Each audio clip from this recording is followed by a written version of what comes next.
Media 1 ദേശീയപാത അങ്ങനെ ജനമനസ് അറിഞ്ഞുകൊണ്ടുള്ള പര്യടനം തുടരുകയാണ്. ഇപ്പോൾ മലപ്പുറം ലോക്സഭാ മണ്ഡലത്തിലേക്ക് ദേശീയപാത കടന്നിരിക്കുന്നു.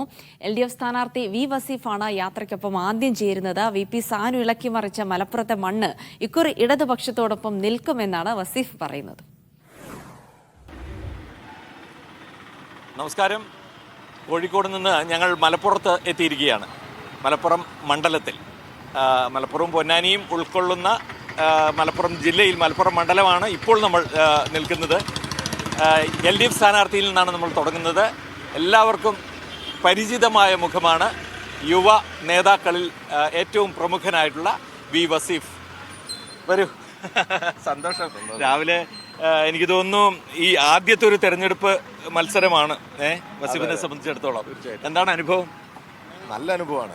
പ്രത്യേകിച്ച് മലപ്പുറം എന്ന് പറയുമ്പോൾ നമ്മുടെ സുഹൃത്തുക്കളും അതുപോലെ തന്നെ പലരും മലപ്പുറമാണ് എന്നായിരുന്നല്ലോ ആദ്യം പറയാ. സ്വാഭാവികമായിട്ട് ഇപ്പം നിങ്ങളും പ്രതീക്ഷിക്കുക എന്താണ്, മലപ്പുറമാണല്ലോ ഇതൊരു മുസ്ലിം ലീഗിന്റെ ഒരു വല്ലാത്ത കേന്ദ്രമാണല്ലോ എന്നൊക്കെ പറയും. പക്ഷേ മണ്ഡലത്തില് നമ്മൾ തെരഞ്ഞെടുപ്പ് പ്രചരണവുമായിട്ട് അങ്ങ് ഇറങ്ങിയപ്പോൾ വലിയ പ്രതീക്ഷയാണ് ഇവിടെ നിന്ന് വരുന്നത്. വലിയ സ്നേഹമാണ്. ഇപ്പൊ തന്നെ നോക്കി നിങ്ങൾ, രാവിലെ നമ്മളാരും അങ്ങനെ പ്രത്യേകം പറഞ്ഞിട്ടോ ഒന്നുമല്ല. ഇവർ നമ്മൾ ഇറങ്ങുന്ന സ്ഥലത്തുള്ള ആളുകളുടെ വരവും സ്നേഹവും ഒരു കരുതലും ഒക്കെ 2004 ഓർമ്മപ്പെടുത്തുന്ന തരത്തിൽ തന്നെയാണ് 2024 എന്ന് ഇവിടുത്തെ ജനം ഉറപ്പിച്ച് പറയാം. പക്ഷേ ഇപ്പോൾ നോക്കിക്കഴിഞ്ഞാൽ ഒരു 1,14,000 വോട്ടാണ് അവസാനമായി കഴിഞ്ഞ ഉപതെരഞ്ഞെടുപ്പ് വഴി ഭൂരിപക്ഷമായി UDF നിലനിർത്തിയിട്ടുള്ളത്. അബ്ദുൽ സമദ് സമദാനിയായിരുന്നു അന്നത്തെ വിജയി. അപ്പോൾ ഈ 1,00,000-ൽ പരം വോട്ടുകൾ മറിക്കുക എന്ന് പറയുന്നത് അത്ര എളുപ്പമാണോ? 1,00,000 മറിക്കാൻ 50,000 ആളുകൾ തീരുമാനിച്ചാൽ മതി. ഇനി അതും വേണ്ട. പിന്നെ നിങ്ങൾ ഇപ്പോൾ ഇവിടെ മറിക്കുന്നതിൻ്റെ അപ്പുറത്തേക്ക് ഇവിടെ ഇതിനു മുമ്പ് ജയിച്ചതാണല്ലോ. ആ ജയിച്ച അന്ന് TK ഹംസക്കുള്ള ഭൂരിപക്ഷം 50,000 വോട്ടിന് TK ഹംസ ഇവിടെ ജയിച്ചതാ. അതുപോലെ തന്നെ കുറ്റിപ്പുറത്ത് ആരെങ്കിലും പ്രതീക്ഷിച്ചിരുന്നോ മുസ്ലിം ലീഗിന്റെ അധികായൻ കുറ്റിപ്പുറത്ത് തോൽക്കുമെന്ന്? ഒരാളും പ്രതീക്ഷിച്ചില്ല. തിരൂരിൽ ഇതേ ഇന്നത്തെ എതിർ സ്ഥാനാർത്ഥി തിരൂരിൽ പരാജയപ്പെട്ടതാ. അതും തിരൂരിലും ഇത്രയും വലിയ ഭൂരിപക്ഷമുള്ള നാടായിരുന്നു, പരാജയപ്പെട്ടു. പിന്നെ ഇടതുപക്ഷത്തെ സംബന്ധിച്ചിടത്തോളം കഴിഞ്ഞ തെരഞ്ഞെടുപ്പിൽ സംഭവിച്ച പരാജയങ്ങൾ, 1.5 ലക്ഷത്തോളം വോട്ടിനൊക്കെ ജയിക്കുന്ന മണ്ഡലങ്ങളിൽ 1.5 ലക്ഷത്തോളം വോട്ടിന് തോൽക്കുന്ന സാഹചര്യമുണ്ട്. അപ്പോൾ രാഷ്ട്രീയ സാഹചര്യം അനുകൂലമാണെങ്കിൽ ഒരു മണ്ഡലവും കുത്തകയാവില്ല. ഒരു യുവാവായതിൻ്റെ അഡ്വാൻറ്റേജ് ഉണ്ടോ?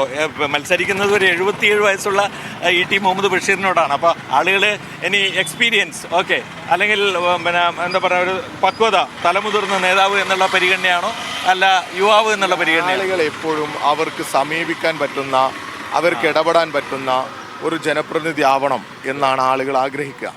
പിന്നെ എന്നെ സംബന്ധിച്ചിടത്തോളം എനിക്കുള്ളൊരു അഡ്വാൻറ്റേജ് എന്താണെന്ന് വെച്ചാൽ ഈ പുതിയ വോട്ടർമാരോടും അതുപോലെ തന്നെ ഇപ്പോൾ കണ്ടില്ലേ പ്രായമുള്ള മുതിർന്നവരോടും ഒക്കെ ഒരുപോലെ ഇടപെടാൻ പറ്റുന്ന ഒരു ഏജിലാണ് നമ്മൾ നിൽക്കുന്നത്. നഷ്ടപ്പെടാനൊന്നുമില്ല. പിന്നെ നഷ്ടപ്പെടാനൊന്നുമില്ല. പക്ഷേ അവിടെ ഈ ഒരു സാധ്യതയുണ്ട്. എല്ലാവരോടും നമുക്ക് ഇടപെടാൻ പറ്റുന്ന, പ്രത്യേകിച്ച് ഒരു DYFI-കാരനായ യുവജനങ്ങളുടെ ഇടയിലൊക്കെ പ്രവർത്തിച്ച ഒരു അനുഭവം എന്നുള്ള നിലക്കൊക്കെ അതൊരു കരുത്താണ്.